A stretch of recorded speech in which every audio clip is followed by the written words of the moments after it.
პიანისტი სერგეი ბაბაიანი, დირიჟორი ავნერ ბიონი, კომპოზიტორი იოსებ ბარდანაშვილი და ალექსანდრე კორსანტია უკვე ბათუმში არიან. Ცნობილი მუსიკოსები ხვალ 21 საათზე საგაზაფხულო თეატრში ქართულ ებრაული ხელოვნების საღამოზე მსოფლიო კლასიკოსებისა და იოსებ ბარდანაშვილის კომპოზიციებს შეასრულებენ. პროექტი ბათუმის მერიის 2014 წლის მუნიციპალური პროგრამის კულტურის განვითარების ხელშეწყობის ფარგლებში ხორციელდება. ჩემი იდეა იყო თავიდან და მჯერა და ვიცი კიდევაც რომ კონცერტი იქნება ესეთი რომ შეიძლება არც ყოფილა ბათუმში. იმიტომ რომ დონე სოლისტების და უმაღლესი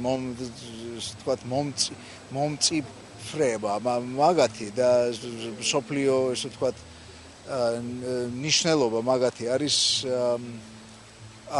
უნიკალური აბსოლუტურად. მონაწილეობს შესანიშნავი პიანისტი, ცხინვალი პიანისტი, რომელიც ამერიკიდან გვესტუმრა, ბაბაიანი, სერგეი ბაბაიანი. იქნება გაიჟღერებს მოცარტის მეცხრე კონცერტი, იქნება ჰაიდნის სიმფონია, მოცარტი და იქნება ბარდანაშვილი, თქვენი საპატიო მოქალაქე ბარდანაშვილი, ხო? ასე რომ კონცერტი საინტერესო იქნება, რა თქმა უნდა, გათვალისწინებულია ფართო მსმენელისთვის.